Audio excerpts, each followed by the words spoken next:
பல எதிர்பார்ப்புகளுக்கு மத்தியில 2025-26 மத்திய பட்ஜெட் இனி தாக்கல் பண்ணிருக்காங்க. பாஜக தரப்புல பல வரவேற்பு தெரிவித்து ஒவ்வொரு பட்ஜெட் இடம்பெற்ற அறிவிப்புகள் குறித்தும் பெருமையா பேசிக்கிட்டு இருக்காங்க.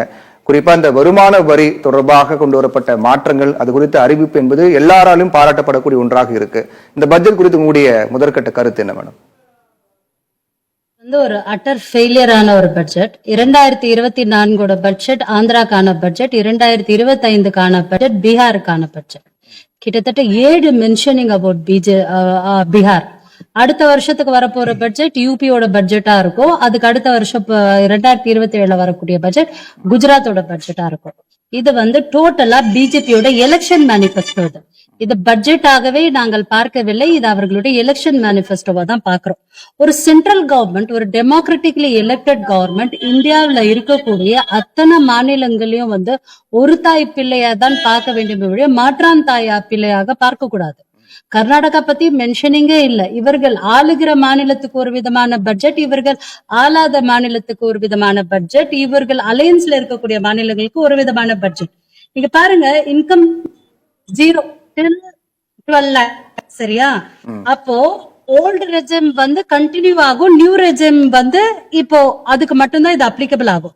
அப்புறம் 12 லட்சத்துக்கு மேல இந்த டாக்ஸ் ரேட் 4 லட்சத்துல இருந்து ஸ்டார்ட் ஆகுது. பட் ஓல்டன் வெர்ஷன்ல பாத்தீங்க அப்படின்னா 5 லட்சத்துல இருந்து ஸ்டார்ட் ஆகுது. அப்போ இந்த சைடு கட் பண்ற மாதிரி கட் பண்ணிட்டு அந்த சைடு ஏத்துற மாதிரி ஏத்துறது. இந்த 12 லட்சத்திலயும் இந்த multiple tax exemption old regime போக போக மல்டிபிள் டாக்ஸ் எக்ஸெப்ஷனும் போயிடும். For example under section 24B home loan interest, அதுல பாதிப்படையும். ஹெல்த் இன்சூரன்ஸ் பிரீமியம்ல பாதிப்பாகும். Eighty C deductions, PPF, LIC, ELSS, EPF எக்ஸெட்ராலையும் பாதிப்பாகும். எஜுகேஷன் லோன் இன்ட்ரெஸ்ட்ல பாதிப்பாகும். ஹவுஸ் ரெண்ட் அலவன்ஸ்ல பாதிப்பாகும். லீவ் டிராவல் அலவன்ஸ்லயும் பாதிப்பாகும்.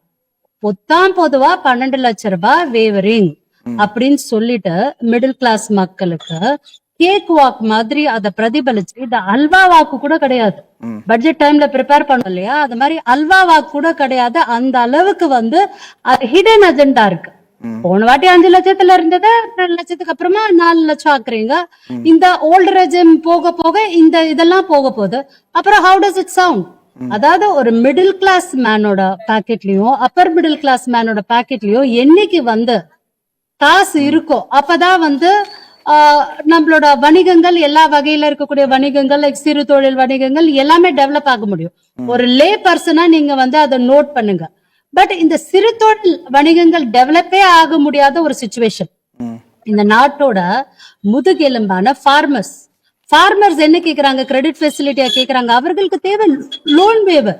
இன்னைக்கு ரேட்ல ஃபார்மர்ஸ், விவசாயிகளோட தற்கொலைகள் அதிகரிச்சிட்டு இருக்கு. அதுக்கு உங்ககிட்ட என்ன சொல்யூஷன்? சில அறிவிப்புகள் வேற, கிரெடிட் ஃபெசிலிட்டிஸ்ன்றது வேற, லோன் வேவரிங்ன்றது வேற, சப்சிடின்றது வேற, வேவரிங்ன்றது வேற.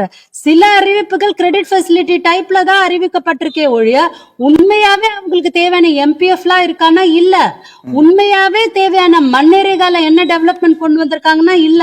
லாஸ்ட் ஒரு பட்ஜெட்ன்றது என்ன, வீட்டு கணக்கு மாதிரி தான். இவ்வளவு வரவு, இவ்வளவு செலவு, அந்த வரவை நாங்க இப்படி உபயோகப்படுத்திருக்கோம், செலவுகள் இப்படி ஆயிருக்கு அப்படின்ட்டு மக்களுக்கு காமிக்கிறது தான். பட் பட்ஜெட் அத மாதிரி எல்லாம் ஒண்ணுமே காமிக்கல. நீங்க ஸ்கூல் படிக்கிற காலத்துல, நான் ஸ்கூல் படிக்கிற காலத்துல ரயில்வே பட்ஜெட்ன்ட்டு ஒண்ணு ரொம்ப பெருசா பண்ணுவாங்க. ஞாபகம் இருக்கான்னு தெரியல உங்களுக்கு. மம்தா பானர்ஜி எல்லாம் அப்போ அழகா ஒரு ரெட் பேக் எடுத்துட்டு போயிட்டு ரயில்வேக்குன்ட்டு தனியா ஒரு பட்ஜெட் தாக்கல் செய்யப்படும். இப்ப அதெல்லாம் இருக்கா அப்படின்னா கிடையாது. ஸ்காலர்ஷிப் சென்ட்ரல் கவர்மெண்ட்ல இருந்து குழந்தைங்களுக்கு வரக்கூடிய ஸ்காலர்ஷிப் ஸ்டேட் கவர்மெண்ட்ஸ்க்கு சேர்றது கிடையாது. ஃபார் எக்ஸாம்பிள் தமிழ்நாடே எடுத்துக்கோங்க. நேச்சுரல் கலாமிட்டில ஃபிளட்ல நம்ம பாதிக்கப்பட்ட போது வெள்ள நிவாரண நிதிக்காக இவர்கள் கிட்ட பிச்சை ஏந்தாத குறை.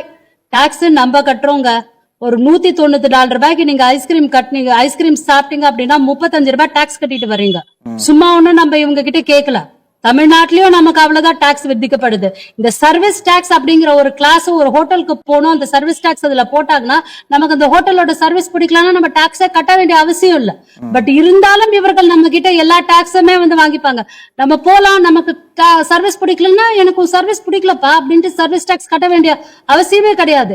எல்லா வகையிலும் நம்ம கிட்ட இருந்து டாக்ஸ வசூலித்துக் கொள்கிறார்கள். அந்த டாக்ஸ் நம்ம கட்டக்கூடிய வரி பணத்துல இருந்து நம்ம பார்த்தோம் அப்படின்னா 194 ரூபாய் ஐஸ்கிரீம்க்கு நீ 35 ரூபாய் நீ டாக்ஸ் வாங்குற. நான் ரோட்ல போறேன், என்னோட ரோடு எப்படி இருக்கு? ஆனா பிஜேபியோட எம்பிஸ், பிஜேபியோட எக்ஸ் எம்பிஸ், இப்ப நான் வந்து டெல்லியில கால்காஜி தொகுதியில உட்கார்ந்துட்டு இருக்கேன். ஆம் ஆத்மி பார்ட்டியோட சீஃப் மினிஸ்டர் இங்க வந்து எம்எல்ஏவா இருக்காங்க. இந்த தொகுதியில ரமேஷ் பிதூரின்னு சொல்லிட்டு பிஜேபியோட கேண்டிடேட். அவர் என்ன சொல்றாரு, பிரியங்கா காந்தியோட கண்ணத்தை போல உங்களோட ரோடெல்லாம் அப்படியே ஜொலிக்க வச்சிடுவேன்றாரு. ஏங்க, நாங்க கட்டுற டாக்ஸ்ல எங்க ரோடு எப்படி ஜொலிக்குது அப்படின்னு நம்ம பாக்குறோம். கன்னியாகுமரி முதல் காஷ்மீர் வரை. ஆர்டிகல் 370 உங்களோட சாதனையா சொல்றீங்க. காஷ்மீர்ல ஒரு 3 கேண்டிடேட்ட உங்களால பாஜக கேண்டிடேட் நிறுத்த முடியல. அப்புறம் என்ன நீங்க சாதிக்கிறீங்க? உங்களோட manifesto is all about Ayodhya, it's all about article 370, it's all about UCC. Your budget is all about election manifesto. உங்களோட எலெக்ஷன் மேனிஃபெஸ்டோ என்பது ஆர்டிகல் 370யும் அயோத்தியாவையும் யூசிசியும் சார்ந்தது. உங்களோட பட்ஜெட் அப்படிங்கிறது உங்களோட election manifesto. Does it have any development? Infrastructural development பத்தி பேச மறுக்கிறீர்கள், தலித்கள் development பத்தி பேச மறுக்கிறீர்கள், சிறுபான்மையினர் டெவலப்மெண்ட் பத்தி பேச மறுக்கிறீங்க. பீகார் பீகார் பீகார் பீகார் பீகார் 7 தரம் பீகார். இது தவிர்த்து அந்த பட்ஜெட்ல பார்க்கக்கூடிய அளவுக்கோ போற்றக்கூடிய அளவுக்கோ ஒண்ணுமே கிடையாதுங்க. இந்த அறிவிப்புகளை நம்ம பல பார்த்துட்டு இருக்கோம். அதுல முக்கியமா பாத்தீங்கன்னா இந்த பழங்குடியினர் மற்றும் பட்டியலின பெண்கள் சுய தொழில் மூலம் முன்னேற 2 கோடி கடன் வழங்கப்படும் அப்படின்னும், அதே போன்று லித்தியம் பேட்டரிகளுக்கு வரி ரத்து மூலமாக செல்போன் மின்சார வாகன விலை குறையும் அப்படின்ற அறிவிப்பு, மூத்த குடிமக்களுக்கான வருமான வரி பிடித்தம் வரம்பு 50,000 1 லட்சமாக உயர்வு. இந்த அறிவிப்புகள்லாம் பலராலும் பாராட்டப்படக்கூடியதா, ஏற்றுக்கொள்ளக்கூடியதா இருக்கு.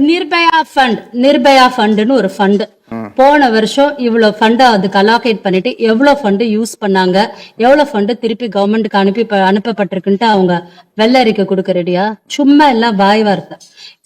You just take this budget as a small synopsis. ஒரு சினாப்சிஸா நீங்க எடுத்து நீங்க பாத்தீங்கன்னா அவங்க இப்ப சொல்லியிருக்க அத்தனை பட்ஜெட்ல முக்காவாசி 90% மேலப்பட்ட பட்ஜெட் 2029 வாக்குல தான் நிறைவேற்றப்படுமோ இல்ல இம்ப்ளிமெண்ட் பண்ணப்படுமோ அப்படின்றாங்க.